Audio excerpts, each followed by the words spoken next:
السلام علیکم ورحمۃ اللہ۔ آج کا پروگرام انشاءاللہ خیرت سے شروع کریں گے۔ عبد الرحمن انشاءاللہ خیرت کریں گے۔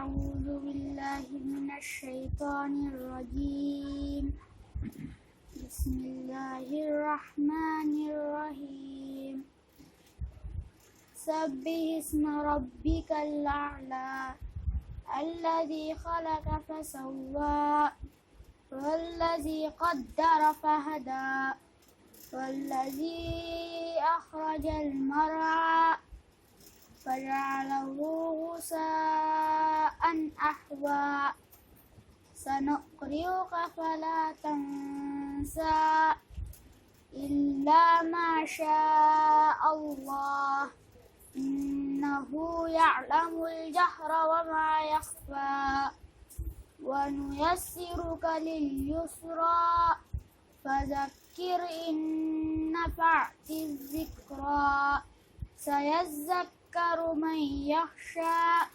ويتجنبها الأتقى الذي يصلى النار الكبرى ثم لا يموت فيها ولا يحيا قد أفلح من تزكى وذكر اسم ربه فصلى بل تؤثرون الحياة الدنيا والآخرة خير وأبقى إن هذا لفي الصحف الأولى صحف إبراهيم وموسى۔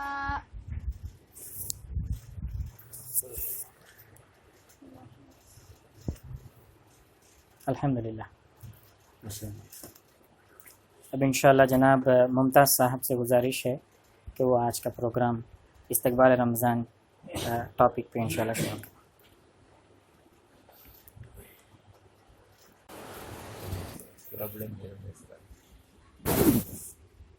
السلام علیکم ورحمۃ اللہ وبرکاتہ۔ الحمدللہ رب العالمین والصلاة والسلام علی رسولہ الامین۔ قال اللہ تبارک وتعالی فی القرآن المجید والفرقان الحمید۔ اعوذ باللہ من الشیطان الرجیم، بسم اللہ الرحمن الرحیم۔ شہر رمضان الذی انزل فیہ القرآن ہدی للناس وبینات من الہدی والفرقان فمن شہد منکم الشہر فلیصم ومن كان مريضا أو على سفر فعدة من أيام أخر يريد الله بكم اليسر ولا يريد بكم العسر ولتكملوا العدة ولتكبروا الله على ما هداكم ولعلكم تشكرون۔ صدق الله العلي العظيم۔ قابل احترام بزرگوں، عزیز نوجوان ساتھیوں، پیارے بچوں، محترم پردہ نشین خواتین، ہجرت مدینہ کا واقعہ ہے۔ رسول اقدس صلی اللہ علیہ وسلم کی مکہ معظمہ سے روانگی کی خبر مدینہ والوں کو پہنچ چکی ہے۔ مدینہ والے بڑی بےتابی، بے چینی کی کیفیت سے سرکار دو عالم صلی اللہ علیہ وسلم کا انتظار کر رہے ہیں۔ ہر روز صبح سویرے وہ مقام حرہ پر پہنچتے ہیں، رسول اللہ صلی اللہ علیہ وسلم کی آمد کو تکتے ہیں، انتظار کرتے ہیں، پھر جب دھوپ زیادہ ہو جاتی ہے واپس اپنے گھروں کو چلے جاتے ہیں۔ کئی دنوں سے یہ معمول ہے، مدینے والوں کی بےتابی دیکھی نہیں جاتی۔ مسلمان تو مسلمان، خود یہودی بھی اس بےتابی کو دیکھتے رہ گئے۔ ایک دن ہوا یہ کہ دن بھر انتظار کے بعد مسلمان اپنے گھروں کو پہنچ چکے تھے۔ ایک یہودی ایک ٹیلے پر کسی کام سے اوپر چڑھا، اس نے دیکھا کہ دور سفید لباس میں ملبوس ایک شخصیت مدینہ منورہ کی طرف آ رہی ہے۔ یہودی پکارنے لگا یا بنو قیلہ ھذا جدکم، کہ اے بنو قیلہ تمہاری نیک بختی اور تمہاری خوش بختی کا سامان مکے کی جانب سے مدینے کی طرف چلا آ رہا ہے۔ یہودی کو اندازہ تھا کہ یہ پیارے رسول صلی اللہ علیہ وسلم کی شخصیت ہے جو کہ ہجرت کی غرض سے مکے کی جانب سے مدینہ تشریف لا رہی ہے۔ اس نے پکارا کہ اے بنو قیلہ تمہارے جد، تمہارے نیک بختی کا سامان آ رہا ہے۔ چنانچہ اس خبر کا پہنچنا تھا کہ مدینہ والے بےتاب ہو گئے، اپنے گھروں سے نکل کر اس مقام کی طرف دوڑنے لگے جس مقام پر کھڑے ہو کر رسول اللہ صلی اللہ علیہ وسلم کو دیکھا جا سکتا تھا۔ مدینہ والے پہنچ گئے، پوری فضا اللہ اکبر تکبیر کے نعروں سے بلند ہونے لگی۔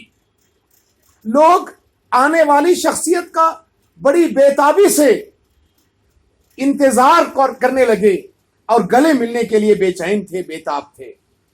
یہ شخصیت رسول اللہ صلی اللہ علیہ وسلم کی شخصیت تھی۔ انتظار کرنے والے مدینہ کے صحابہ تھے۔ ایسے موقع پر قرآن مجید نے سورہ تحریم میں اس بات کی طرف اشارہ کیا، فَإِنَّ اللَّهَ هُوَ مَوْلَاهُ وَجِبْرِيلُ وَصَالِحُ الْمُؤْمِنِينَ وَالْمَلَائِكَةُ بَعْدَ ذَلِكَ ظَهِيرٌ۔ قرآن مجید نے کہا کہ اے محمد الرسول اللہ صلی اللہ علیہ وسلم، آپ مکہ سے نکلے، آپ مدینے کی طرف آ رہے ہیں۔ یقین مانیے مدینے میں دوستی کا، ضیافت کا، مہمان نوازی کا، سینس آف ہاسپٹیلٹی کا جو ماحول آپ کو مل رہا ہے، حقیقت یہ ہے کہ یہ اللہ تبارک و تعالیٰ کی مہربانی ہے۔ فَإِنَّ اللَّهَ هُوَ مَوْلَاهُ، اللہ تبارک و تعالیٰ آپ کا مولا ہے۔ وَجِبْرِيلُ، جبریل آپ کے دوست ہیں۔ وَصَالِحُ الْمُؤْمِنِينَ، اور یہ نیک مومن جو کہ آپ کا انتظار کر رہے تھے۔ وَالْمَلَائِكَةُ بَعْدَ ذَلِكَ ظَهِيرٌ، اور اس کے بعد سارے کے سارے ملائکہ آپ کے مددگار اور آپ کے ظہیر ہیں، آپ کے کمپینین ہیں، آپ کے دوست ہیں، آپ کے ہم نوا ہیں، آپ کے بہی خواہ ہیں۔ آپ غور کیجئے میں نے یہ واقعہ کیوں بیان کیا۔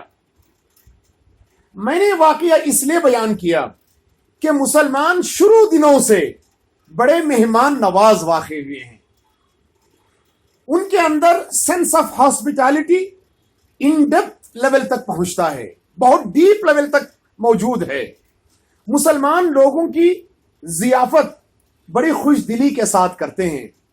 گھر میں آنے والے کا استقبال مسلمان بڑی بےتابی، بے چینی اور پھر خوش دلی اور اضطراب اور خوشگواری قلب کے ساتھ کرتے ہیں۔ یہ مسلمانوں کا اپنا معاملہ ہے۔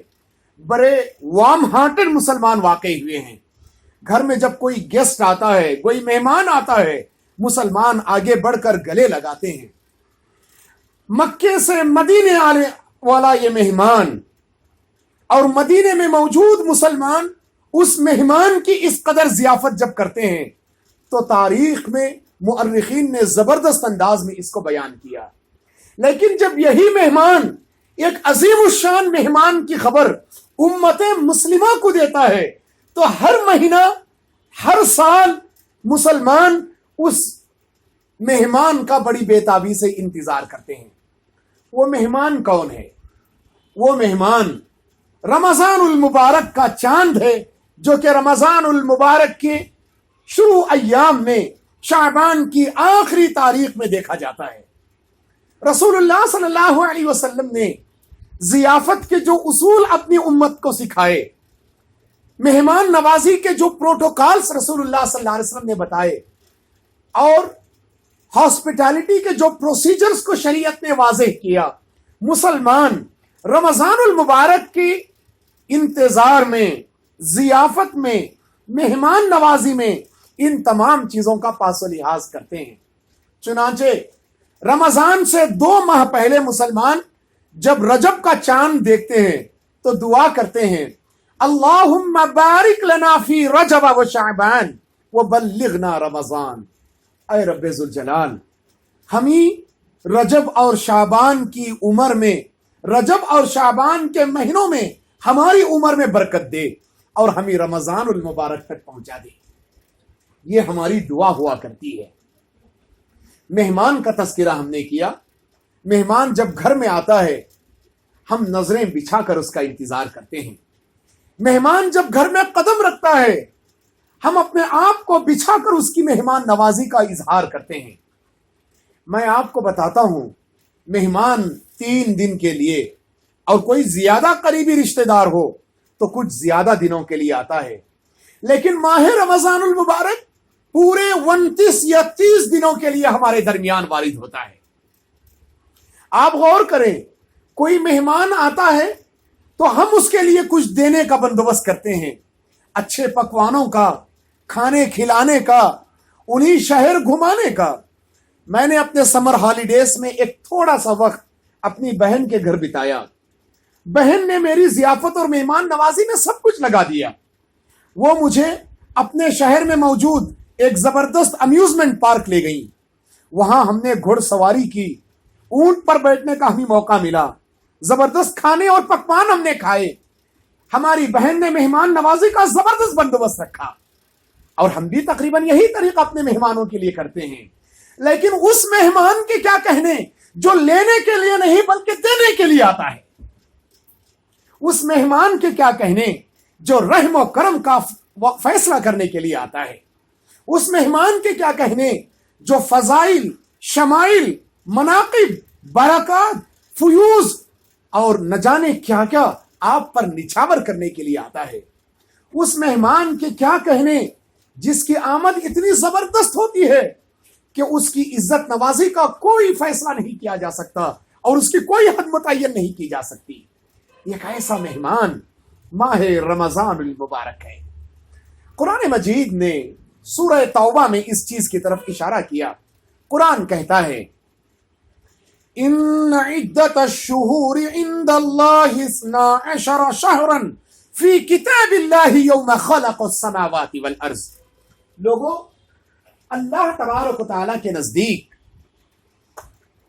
آسمانوں اور زمین کی تخلیق سے اور اس دن سے لے کر مہینوں کی تعداد 12 ہے.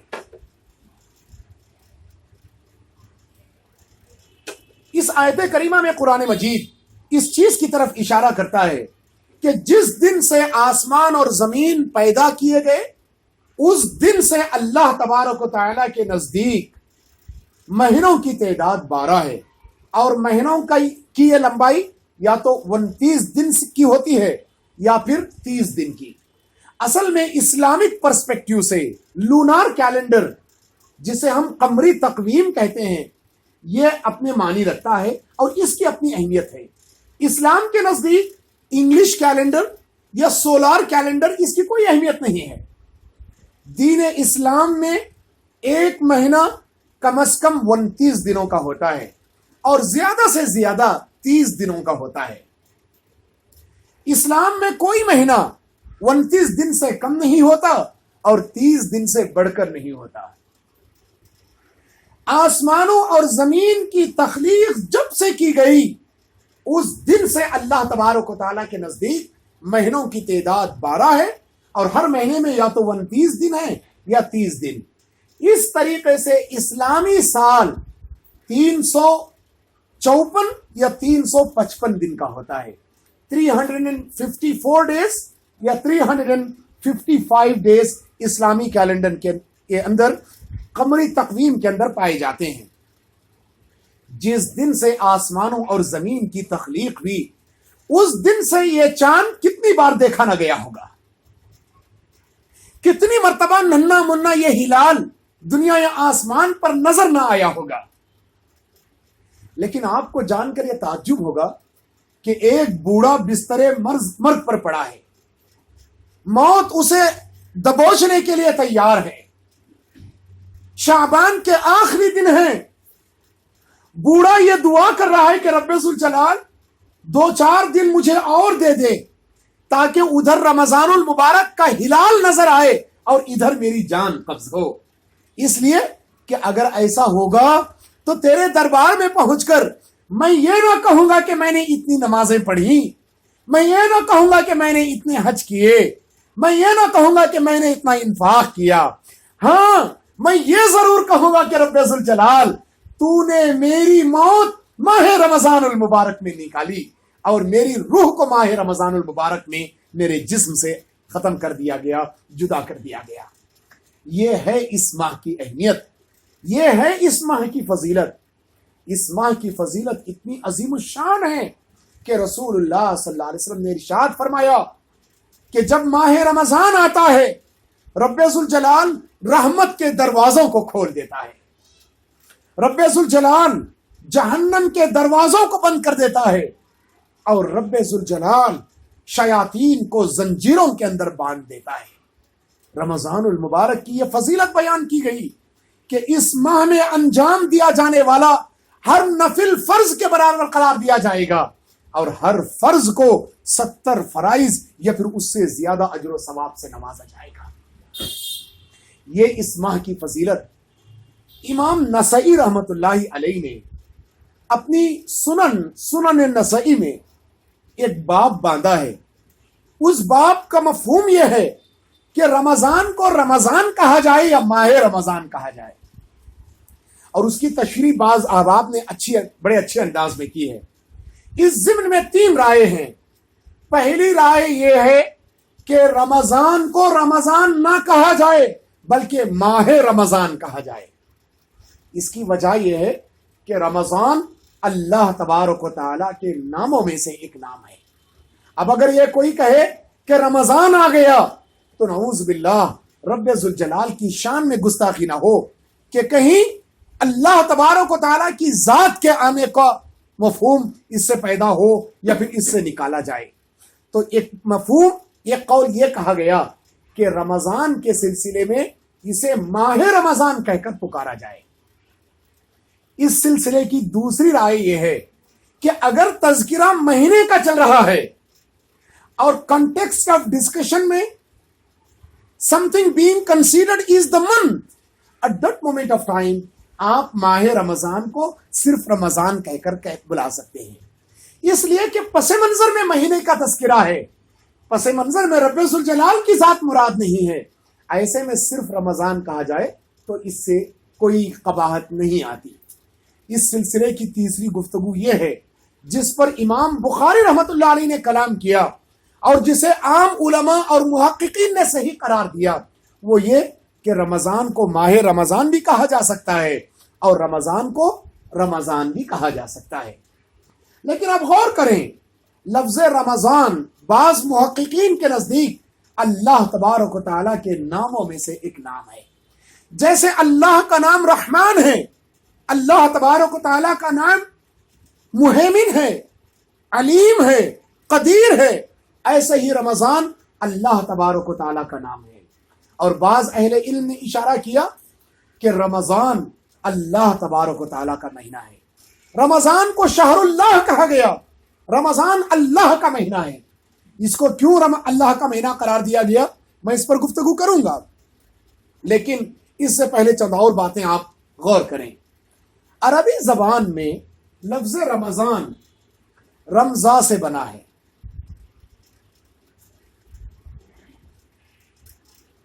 اور رمضا کا لفظ آٹم موسم خریف کے لیے استعمال ہوتا ہے۔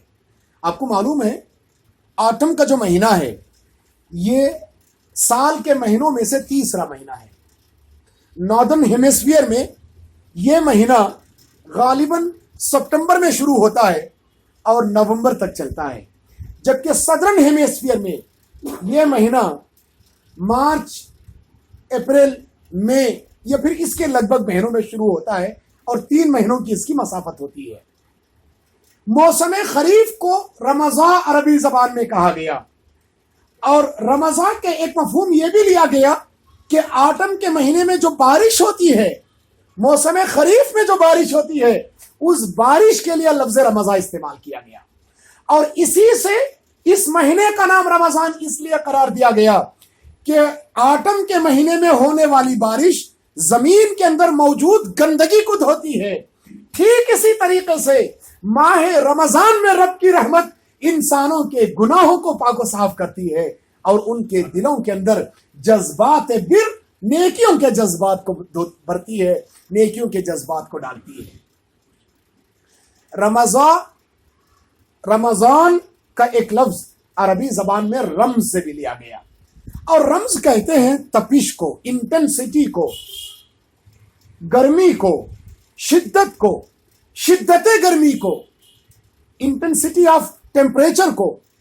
اب آپ کو اندازہ ہوگا جس وقت عرب کے لوگوں نے مہینوں کے نام رکھے، اس وقت جو مہینہ جس سیزن میں آتا تھا انہوں نے اس نام کو اس کے ایسوسیٹڈ ایسپیکٹ کے ساتھ لگا کے رکھا۔ جیسے کہ عربی میں سخت سردی پڑتی تھی، عربستان میں، عربین پیننسولا میں، تو انہوں نے سخت سردی والے مہینے کو جمادی الاولی اور جمادی الثانی رکھا۔ اور عربی زبان میں جمد کے معنی ہیں منجمد ہونا، ٹو سالیڈیفائی۔ جس زمانے میں عربی میں، عربستان میں سردی پڑتی تھی، پانی آئس میں بدل جاتا تھا، سالیڈیفائی ہوتا تھا، اتنی سخت سردی پڑا کرتی تھی، مائنس کے اندر ٹیمپریچر چلا جاتا تھا۔ ایسے میں عرب کے لوگوں نے ان دو مہینوں کے نام جن میں سردی پڑتی تھی، جمادی الاولی اور جمادی الثانی رکھا۔ عرب کے اندر جن مہینوں میں موسم بہار آتا، اسپرنگ کا مہینہ آتا، اس مہینے کو انہوں نے ربیع الاولی اور ربیع الثانی رکھا۔ جن دنوں میں حج آتا ان دنوں میں انہوں نے ذی الحجہ رکھا۔ اسی طریقے سے ان ایام میں رمضان گرمی کے مہینوں میں آتا، اور گرمی کے مہینوں کی مناسبت سے انہوں نے رمضان کے ایام کو رمضان کے لفظ سے منسوب کیا۔ لیکن اس کی معنوی تنصیب یہ ہے، اس کی میننگ فل ایسوسیشن یہ ہے کہ رمضان المبارک اللہ تبارک و تعالیٰ کی رحمت کی گرمی سے بندوں کے گناہوں کو پاک و صاف کرتا ہے اور بندوں پر اللہ کی رحمت کا اظہار کرتا ہے۔ یہ وہ نسبت ہے جسے ہمیں سمجھنے کی ضرورت ہے۔ چند اور حقیقتوں کی طرف آپ غور کیجئے۔ رمضان المبارک کو اللہ تبارک و تعالیٰ کا مہینہ قرار دیا گیا۔ ویسے تو قرآن نے اس چیز کی طرف مختلف آیات میں اشارہ کیا، اور حدیث قدسی میں بھی اس کا اشارہ ملتا ہے کہ رب ذوالجلال نے فرمایا، میں خود زمانہ ہوں، لوگوں زمانے کو گالی نہ دو، میں خود زمانہ ہوں۔ حدیث قدسی میں یہ الفاظ ملتے ہیں۔ ہر زمانہ، ہر دن، ہر ہفتہ، ہر مہینہ اللہ کا مہینہ ہے، لیکن رمضان کو خصوصیت کے ساتھ شہر اللہ کہا گیا۔ اس کی وجہ کیا ہے؟ اس کی وجہ یہ ہے کہ اس مہینے میں اللہ تبارک و تعالیٰ نے اپنے کلام کو نازل فرمایا۔ شہر رمضان الذی انزل فیہ القرآن، رمضان وہ مہینہ ہے جس میں کہ قرآن کو نازل کیا گیا۔ اور آپ غور کیجئے، اللہ کی نازل کردہ تمام کتابوں میں صرف قرآن مجید کو کلام اللہ قرار دیا گیا۔ قرآن کے علاوہ کوئی کتاب کلام اللہ نہیں کہلائی، کتاب اللہ کہلائی۔ جب کتاب کہا جاتا ہے تو وہ انسان کی ذات سے ایک الگ حصہ ہے۔ کتاب اٹس اے یونٹ۔ کسی نے کتاب لکھی، وہ شخصیت الگ ہے، کتاب الگ ہے۔ لیکن اگر میں کلام کہوں، کلام میری ذات کا حصہ ہے، میری زبان سے نکلے ہوئے الفاظ، میری زبان سے نکلی ہوئی گفتگو، یہ میرے اپنی شخصیت کا حصہ ہے۔ یہی وجہ ہے کہ جب ہم قرآن کو کلام اللہ کہتے ہیں تو یہ اللہ کی ذات کا حصہ ہے، اللہ کی شخصیت سے اس کی نسبت ہے۔ یہی وجہ ہے کہ جس مہینے میں یہ قرآن نازل کیا گیا، اس مہینے کو کلام اللہ، اس مہینے کو شہر اللہ قرار دیا گیا۔ ایک پہلو سے آپ غور کیجئے، رمضان ہدایت کا مہینہ ہے۔ ایسا کیوں؟ غالباً آپ نے کبھی یہ نہیں سنا ہوگا۔ رمضان ہدایت کا مہینہ ہے اور قرآن ہدایت کی کتاب ہے۔ جس مہینے میں قرآن نازل ہوا، اس مہینے میں ہدایت کا نزول ہوا، اسی نسبت سے اس مہینے کو ہدایت کا مہینہ قرار دیا گیا۔ لیکن ہدایت ہے کیا؟ ہدایت نام ہے زندگی کے مقصد کو پہچاننے کا، آسانی کے ساتھ لفظ ہدایت کی تشریح یوں کی جا سکتی ہے. ہدایت کی بہت ساری تشریحات اہل علم نے اپنے انداز میں کی ہیں، لیکن ہدایت کی بہترین تشریح، اور غالباً آپ سمجھیں کہ یہ تشریح اگر میں اپنے انداز میں بیان کروں تو یہ کہ ہدایت یہ ہے کہ ہم میں سے ہر انسان اپنی زندگی کے مقصد کو پہچانے. The objective of life is to be recognized, اور یہ ہدایت ہے. میں آپ کے سامنے ایک چھوٹا سا واقعہ بتاتا ہوں. حطیہ عرب کے ایک شاعر گزرے ہیں. حضرت زبرقان بن بدر رضی اللہ عنہ ایک زبردست صحابی ہیں. ایک مرتبہ حطیہ نے حضرت زبرقان کے بارے میں ایک شعر کہا.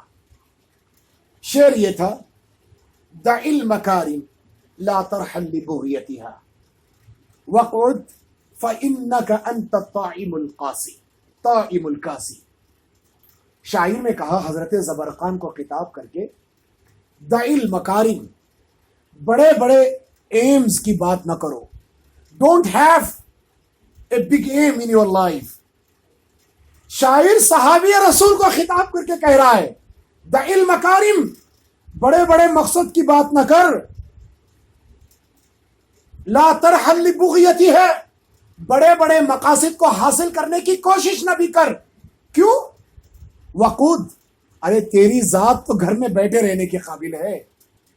فإنك أنت الطاعم القاسی، تیری زندگی کا مقصد تو کھانا اور پینا ہی ہے.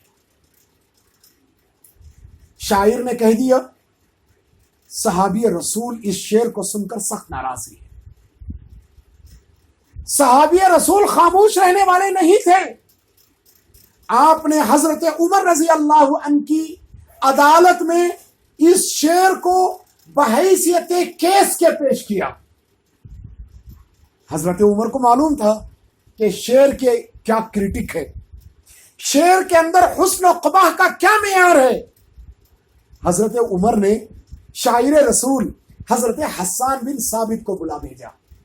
حضرت حسان بن ثابت نے کہا کہ اس شعر میں تو بندہ مومن کی زندگی کے مقصد کا مذاق اڑایا گیا ہے.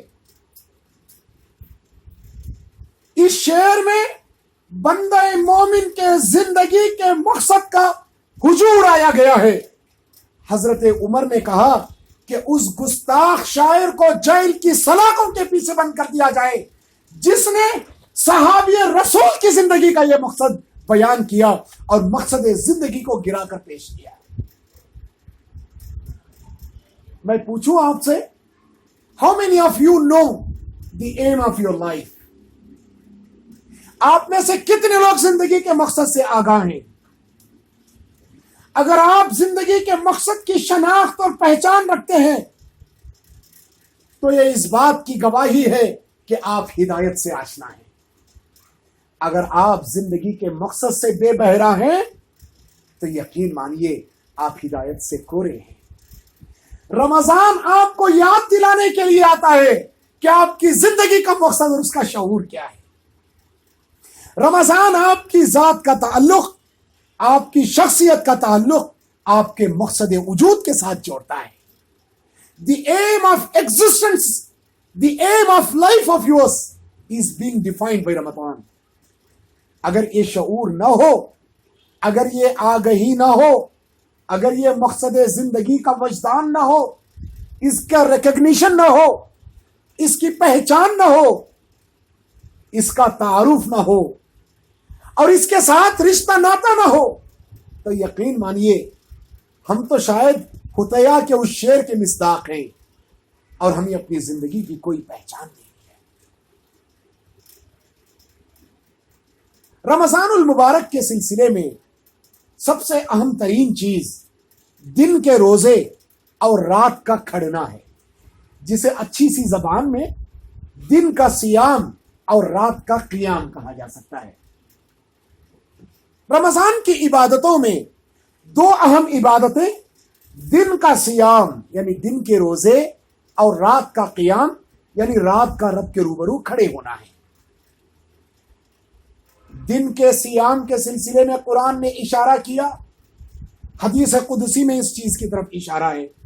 قرآن نے تو یہ کہا فمن شہد منکم الشہر فلیصم، لوگوں تم میں سے جو ماہ رمضان پائے وہ لازمی طور پر روزہ رکھے. اور روزے کا اجر و ثواب حدیث قدسی میں رب ذوالجلال نے فرمایا الصوم لی وانا اجزی بھی، لوگوں روزہ میرے لیے ہے اور میں ہی اس کا اجر و ثواب دوں گا. اس کی تشریح الگ الگ انداز میں بیان کی گئی. اس کی تشریح بیان کرنے کے لیے میں آپ احباب کو ایک پیاری حدیث کے سائے میں لے چلتا ہوں. یہ حدیث تمام احادیث کے مجموعے میں ام السنن کہلاتی ہے. آپ احباب میرے تفسیری کلاسز میں شامل رہتے ہیں. ام الکتاب کس سورت کو کہا جاتا ہے؟ احمد بھائی بتائیے. ام الکتاب از دی نیم آف دس سورہ. سورت الفاتحہ. سورت الفاتحہ I had delivered this highlight in one of my dars, one of my duruus, کہ سورہ فاتحہ کا ایک دوسرا نام ام الکتاب ہے. پورے قرآن میں سورہ فاتحہ کی حیثیت ام القرآن، ام الکتاب کی ہے. ٹھیک اسی طرح احادیث کے مجموعے میں ایک حدیث کو ام السنن کہا جاتا ہے. آپ کو معلوم ہے احادیث کتنی ہیں؟ 40-50 ہزار احادیث ہیں. تمام مجموعہ احادیث کو اگر آپ جماتے ہو، اتنی احادیث میں ایک حدیث کو ام السنن کہا جاتا ہے. اور روزے کے بارے میں اس حدیث کی تشریح کے لیے میں اس حدیث کو آپ کے روبرو بیان کرتا ہوں. اس حدیث کے راوی حضرت عمر ابن خطاب ہیں. حضرت عمر بیان فرماتے ہیں بینما نحن عند رسول اللہ صلی اللہ علیہ وسلم ذات یوم، ایک دن ہم رسول اللہ صلی اللہ علیہ وسلم کی مجلس میں بیٹھے ہوئے تھے.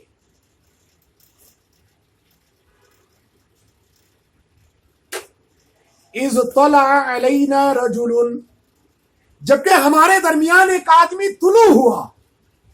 بھائی طلوع کیا ہوتا ہے؟ طلوع تو سورج ہوتا ہے. اور عربی زبان میں آنے کے لیے لفظ جا استعمال ہوتا ہے. حضرت عمر بیان کر سکتے تھے اذ جاء علینا رجل یا اذ جاء الینا رجل. حضرت عمر نے الفاظ بیان کیے بینما نحن عند رسول اللہ صلی اللہ علیہ وسلم اذ ذات یوم اذ طلع علینا رجل، جبکہ ہمارے درمیان ایک آدمی نمودار ہوا. مطلب یہ کہ بھائی دور سے آنے والا آدمی دکھائی دیتا ہے، یہ آدمی فوراً کہیں سے آ گیا، ہم نے دیکھا بھی نہیں کہاں سے آیا ہے. where from he has come we couldn't realize. وہ کہاں سے آیا، کہاں سے انفولڈ ہوا، کہاں سے ظاہر ہوا، ہم پہچان نہیں پائے. حضرت عمر بیان فرماتے ہیں شدید بیاض الثیاب شدید سواد الشعر، وہ آدمی اس کے لباس زبردست انداز میں سفید تھا، اس کے بال گھناونے اور انتہائی کالے بال تھے. حضرت عمر بیان کرتے ہیں لا نرى علیہ اثر السفر، ہم نے تو اس کے چہرے پر سفر کی تھکاوٹ بھی نہیں دیکھی. ولا يعرفه منا احد، اور ہم میں سے کوئی اس کو پہچانتا بھی نہیں تھا. اب جب وہ شخص آیا تو اس نے کیا کیا؟ حضرت عمر کے الفاظ میں سنیے. اس حدیث کو میں کبھی غور کرتا ہوں تو مجھے معلوم ہوتا ہے کہ بیان حضرت عمر سے بہت زیادہ احادیث مروی نہیں ہے، بہت کم احادیث مروی ہیں، لیکن یہ حدیث جو حضرت عمر نے بیان کی اسے ام السنن کہا گیا. اور حضرت عمر نے اس حدیث کو بیان شاید اس لیے کیا ہوگا کہ میں حدیث کا اگلا حصہ بیان کرتا ہوں، آپ سن کر بھی محظوظ ہوں گے. حضرت عمر بیان فرماتے ہیں کہ جب وہ آدمی آیا جس کے اندر 4 چیزیں تھیں، کپڑے سفید تھے، بال کالے تھے، سفر کی تھکان اس کے چہرے پر نہیں تھی، ہم میں سے کوئی اس کو پہچانتا نہیں تھا.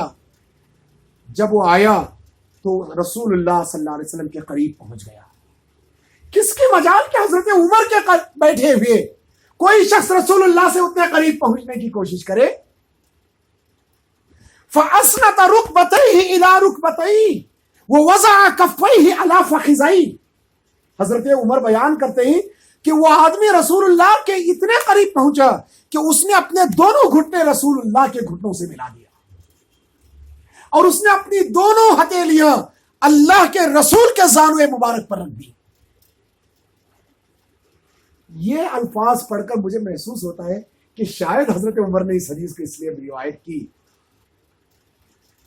رسول اللہ سے کوئی اتنا قریب پہنچے، پیارے رسول سے اپنے گھٹنوں کو ملا کر کوئی بیٹھے، اپنی ہتھیلیوں کو زانوئے رسول پر رکھے، کس کی مجال ہو سکتی ہے؟ حضرت عمر فرماتے ہیں کہ ایسا اس نے کیا.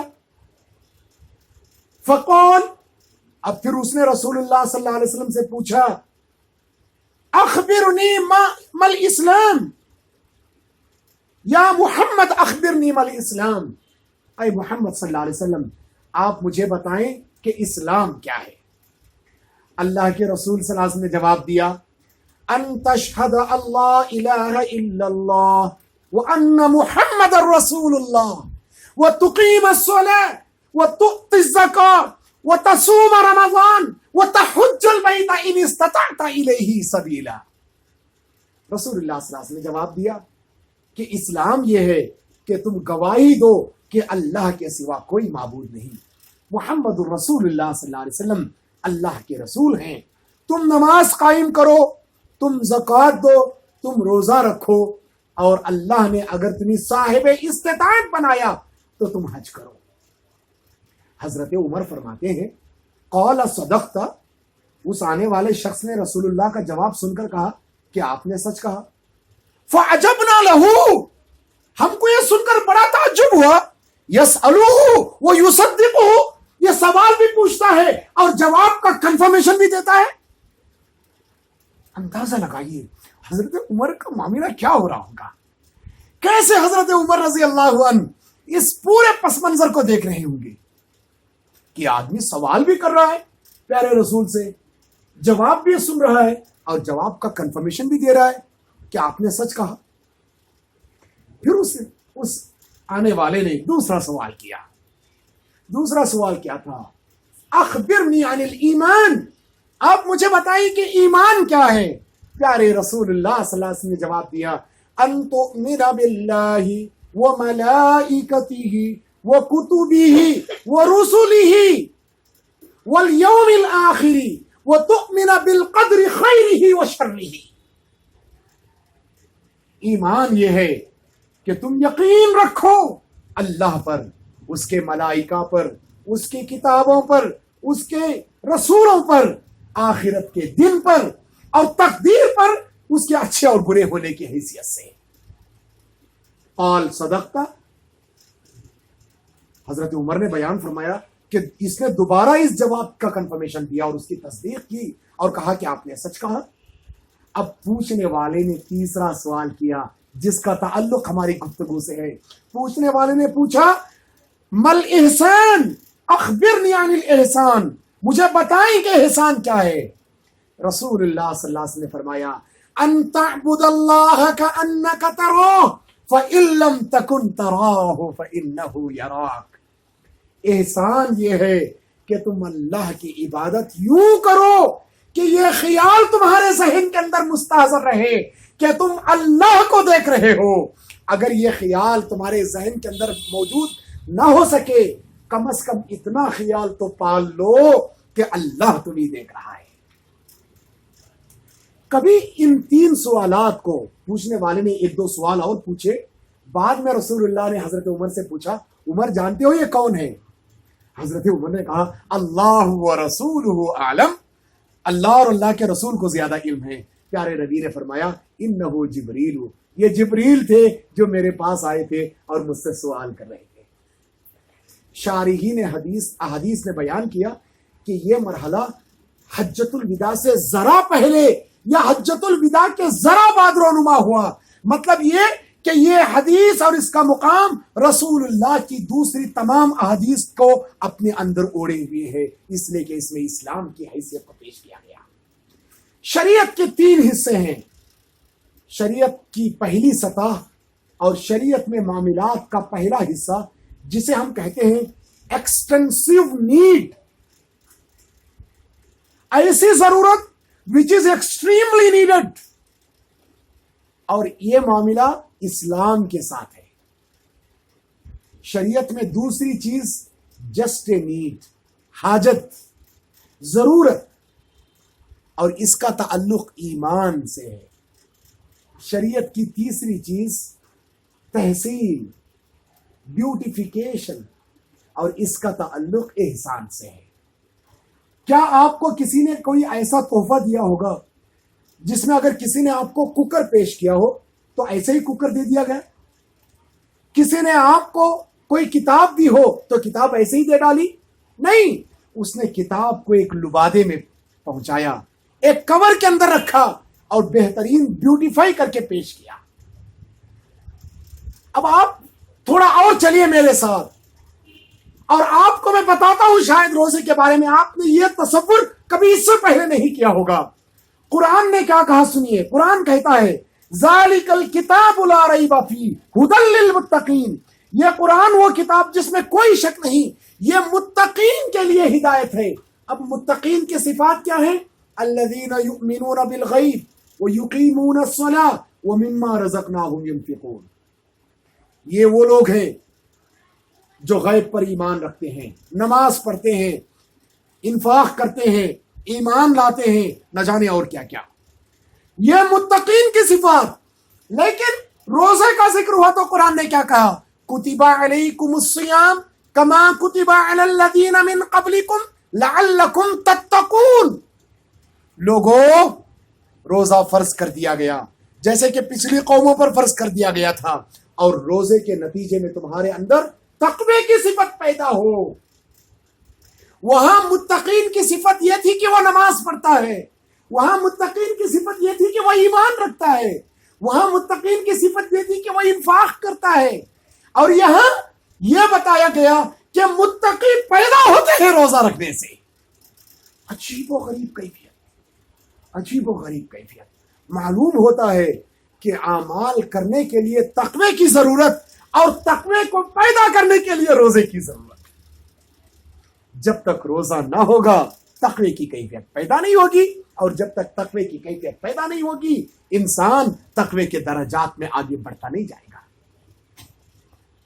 اب وہ جو شریعت کی 3 سطحیں میں نے بیان کی، اس کو روزہ میرے لیے ہے، میں اس کا اجر دوں گا، اس کے ساتھ ملا کر دیکھیے. اصل میں بیوٹیفیکیشن کے اندر اخلاص کی ضرورت ہے. یہی وجہ ہے کہ رسول اللہ نے فرمایا احسان یہ ہے کہ تم اللہ کی عبادت یوں کرو کہ اللہ تمہیں دیکھ رہا ہے، اللہ کی عبادت یوں کرو کہ تم اللہ کو دیکھ رہے ہو. اور یہ کیفیت روزے کے اندر کیسے پروان چڑھتی ہے؟ آپ روزہ رکھتے ہیں، کچھ کھاتے پیتے نہیں ہیں.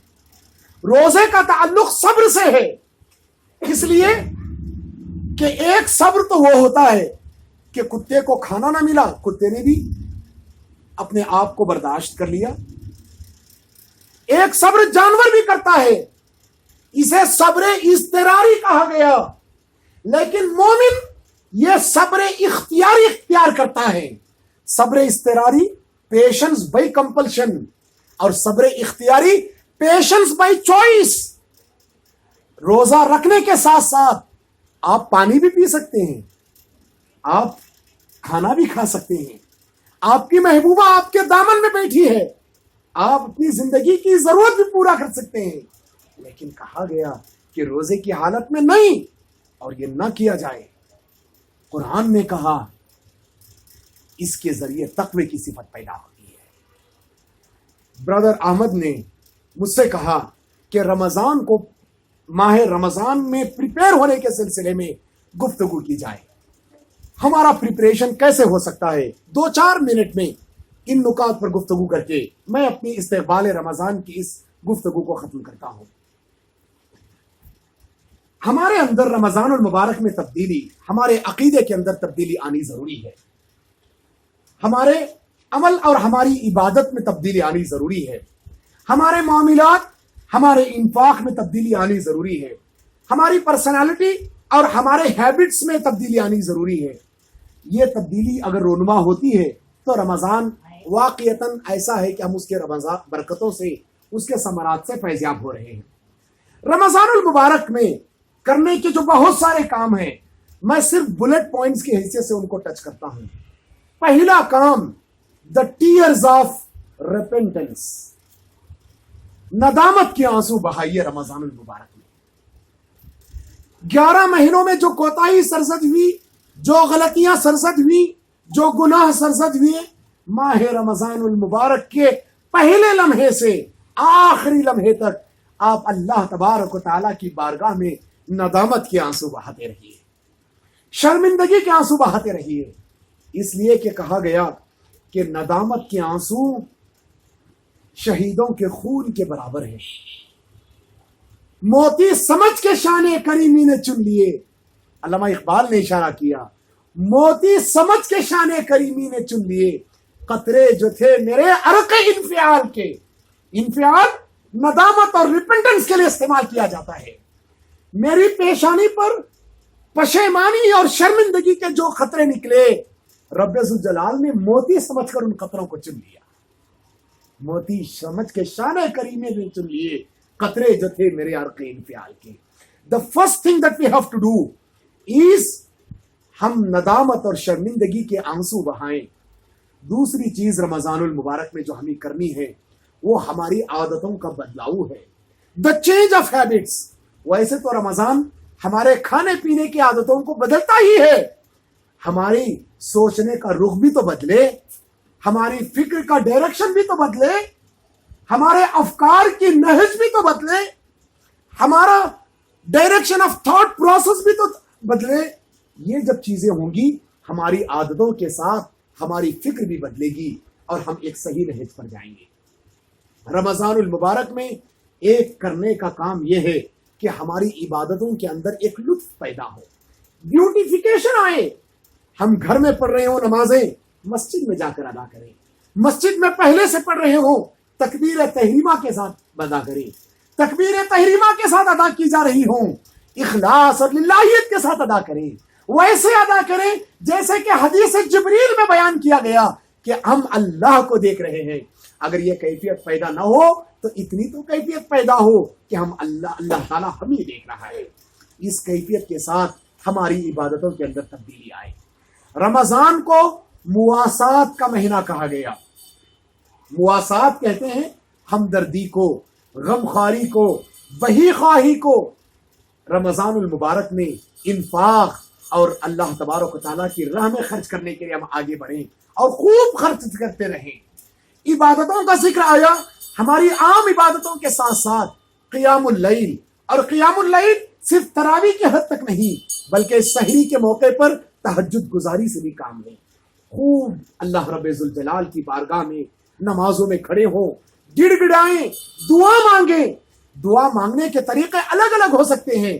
ہمارے ایک ساتھی نے بیان کیا کہ رمضان سے پہلے آپ ایک لسٹ پیدا کر لیں، لسٹ تیار کر لیں، اور لسٹ کے اندر ہو سکتا ہے کہ آپ 30 بلٹ پوائنٹس رکھیں کہ پہلے دن میں رب کی بارگاہ میں گڑ گڑا کر حلال رزق کی دعا مانگوں گا. دوسرے دن رب کی بارگاہ میں گڑ گڑا کر اپنے والدین کی صحت کی دعا مانگوں گا. تیسرے دن رب کی بارگاہ میں گڑ گڑا کر اپنے شوہر کی محبت کے لیے میں اپنی دعا مانگوں گی، اور میں بیوی کی وفاداری کی دعا مانگوں گا. میں چوتھے دن گڑ گڑا کر رب کی بارگاہ میں اپنے بچوں کی تربیت کے لیے دعا مانگوں گا. پانچویں دن گڑ گڑا کر رب کی بارگاہ میں صحیح نوکری کی دعا مانگوں گا. چھٹے دن اللہ کی بارگاہ میں گڑ گڑا کر میں اپنی شخصیت کی تعمیر کی دعا مانگوں گا. چھٹے دن میں رب کی بارگاہ میں گڑ گڑا کر قرآن کو سمجھنے، قرآن کو پڑھنے، اسے اپنی زندگی کا امام بنانے اور اس کے تحت اپنی زندگی کو استوار کرنے کی دعا مانگوں گا. ایک لسٹ تیار کیجیے. اس لسٹ کے تحت آپ ہر روز گڑ گڑا کر دعا مانگیے. ہمارے ہاں دعا میں ہول سیل میں سب مانگا جاتا ہے. دعا شروع ہوئی، اے اللہ یہ دے، اے اللہ وہ دے، اے اللہ یہاں لے جا، اے اللہ وہاں لے جا، اے اللہ مجھے یہ بھی چاہیے، مجھے وہ بھی چاہیے. کسی کا بس چلے تو وہ دنیا کا امام بننے کی بھی دعا مانگے. قرآن نے یہ سکھایا کہ آپ امام بننے کی دعا مانگے، متقین کی دعا. رب اجعلنی مقیم الصلاۃ ومن ذریتی ربنا وتقبل دعا. کیسی کیسی دعائیں قرآن نے سکھائیں. ان قرآن دعاؤں کا سہارا لے. رسول اللہ صلی اللہ علیہ وسلم نے دعا کے جو رموز بیان کیے، مجھے بتائیے ہم میں سے کتنے ایسے احباب ہیں جو اپنے بڑھاپے میں اچھائی کی دعا مانگتے ہوں؟ پیارے ربی نے دعا سکھائی، کہا کہ رب ذوالجلال ارذل العمر سے میں دعا کی پناہ مانگتا ہوں کہ بڑھاپے میں مجھے کوئی برائی آ لگے، بڑھاپے میں مجھے کوئی بدنامی آ لگے، بڑھاپے میں میری عمر بدترین ہو جائے، اے رب ذوالجلال میں ایسی دعا مانگتا ہوں۔ ہم میں سے کتنے لوگ یہ دعا مانگتے ہیں کہ رب ذوالجلال مجھے چیزوں کی حقیقت کو دکھا؟ پیارے نبی نے یہ دعا مانگی، اللہم ارنا الحق حقا وارزقنا اتباعہ وارنا الباطل باطلا وارزقنا اجتنابہ۔ رب ذوالجلال مجھے حق کو حق کے لباس میں دکھا، باطل کو باطل کے لباس میں دکھا۔ ہم دعا ایسی نہیں مانگتے۔ ہم میں سے کتنے لوگ یہ دعا مانگتے ہیں کہ رب ذوالجلال زندگی کا وہ معاملہ جو پچھلی قوموں پر بوجھ بنا کر ڈالا گیا، میرے کندھوں پر بوجھ نہ ڈال۔ قرآن نے ہمیں وہ دعا سکھائی، ربنا لا تحملنا ربنا ولا تحملنا ما لا طاقت لنا به ربنا لا تحمل علينا اصرا كما حملته على الذين من قبلنا۔ جو بوجھ پچھلی قوموں پر ڈالا گیا وہ برڈن میرے شولڈرز پر نہ ڈال۔ یہ دعا مانگیے، یہ دعا کا طریقہ ہونا چاہیے۔ عبادت کا مغز دعا ہے۔ رمضان میں دعا کے ساتھ اپنے تعلق کو استوار کیجیے۔ رمضان میں ایک کام جو کرنے کا ہے، جو زندگی بھر آپ لوگ تحریک اسلامی کے علم بردار ہیں، آپ نوجوانوں کی زندگی کے اندر تحریک اسلامی گھل مل چکی ہے، آپ دعوت دین کا کام کیجیے۔ اپنے پڑوسیوں کو افطار پارٹی پر بلائیے، نان مسلم برادرز کو بلائیے، ان کو قرآن کا پیغام دیجیے۔ اس مہینے میں قرآن نازل ہوا، قرآن کی دعوت کو انسانیت تک پہنچانے کا عزم باندھیے۔ دن میں جہاں آپ روزہ رکھتے ہیں، روزے میں رب ذوالجلال آپ کی بات کے اندر سکت دیتے ہیں، آپ اس پیغام کو پہنچانے کی کوشش کیجیے۔ آپ دیکھیے اس کے اثرات کس حد تک انسانیت پر رونما ہوتے ہیں۔ رمضان المبارک میں غریبوں کے ساتھ بہترین سلوک، محتاجوں کے ساتھ بہترین سلوک، ہمدردی کا سلوک، مساکین کے ساتھ بہترین سلوک، یہ لازمی ہے۔ رمضان صرف روزے اور نماز اور روزے اور تراویح کا نام نہیں ہے، رمضان مواسات کا نام ہے، رمضان صبر کا نام ہے، رمضان خیر خواہی کا نام ہے، رمضان ویل وشنگ کا نام ہے، رمضان بہی خواہی کا نام ہے، رمضان انسانیت کا نام ہے، رمضان شخصیت کی تعمیر کا نام ہے، رمضان زندگی کو ڈھالنے کا نام ہے، رمضان زندگی کو بدلنے کا نام ہے۔ جب تک یہ چیزیں نہیں ہوں گی، رمضان آتے رہے گا اور جاتے رہے گا، ہماری زندگی اسی نہج پر چلتی رہے گی۔ ہمیں تہیہ کر لینا ہوگا، ہمیں یہ عزم باندھنا ہوگا کہ جو مہمان ہمارے گھر آ رہا ہے، ہماری بستی میں آ رہا ہے، ہمارے محلے میں آ رہا ہے، ہمارے شہر میں آ رہا ہے، دنیا انسانیت پر سایہ پگن ہونے والا ہے، یہ مہمان ماہ رمضان، ہم اس کی ہاسپٹیلٹی بہتر انداز میں کریں گے۔ آئیے استقبال رمضان کی اس مجلس میں آپ لوگ جو موجود ہیں، میں آپ کو مبارکباد پیش کرتا ہوں۔ اس مجلس میں آپ نے استقبال رمضان کی اس مجلس میں شامل ہو کر آپ نے یہ تہیہ کیا کہ آپ آنے والے مہمان کی اچھی سے اچھی خاطر تواضع کریں گے۔ یہ بذات خود اس بات کا ٹوکن اور سگنیچر ہے۔ میں آپ کو مبارکباد دیتا ہوں، کنگریچولیٹ کرتا ہوں اور بتاتا ہوں کہ رب ذوالجلال نے ابھی سے ماہ رمضان کی تیاری کرنے والوں میں آپ کا نام لکھ دیا۔ اشتد اوزارہ، اللہ کے رسول کے سلسلے میں بیان کیا گیا کہ آپ اپنی کمر کس لیتے۔ آپ نے اس بات کا مظاہرہ کیا کہ ہم اس مجلس میں شامل ہو کر اپنی کمر کس رہے ہیں۔ اب اس کے ساتھ کام یہی ختم نہیں ہوتا، اپنی پلاننگ بنائیے، منصوبہ بندی کیجئے، اپنے کاموں کو، دنیاوی کاموں کو ذرا کم کیجئے۔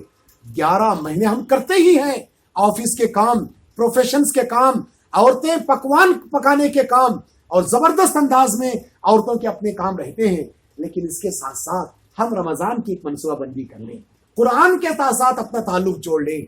جن کو قرآن سمجھ کر پڑھنا آتا ہو سمجھ کر پڑھیں، جو تلاوت کر سکتے ہیں خوب تلاوت کریں، جو قرآن پڑھ نہیں سکتے وہ پڑھنا سیکھیں، ایسے تعلق کو استوار کریں۔ اور جو یہ سب کچھ کر رہے ہیں وہ میدان دعوت کے اندر آگے بڑھیں، لوگوں تک قرآن کے پیغام کو پہنچانے کی کوشش کریں۔ ماہ رمضان یہی پیغام ہمیں دینے آ رہا ہے، ہم اس پیغام کے ساتھ اپنی زندگیوں کو آباد کریں۔ اللہ تبارک و تعالیٰ سے دعا ہے کہ رب ذوالجلال ہماری زندگی کو صحیح نہج پر استوار فرمائے. آمین. وآخر دعوانا الحمدللہ رب العالمین.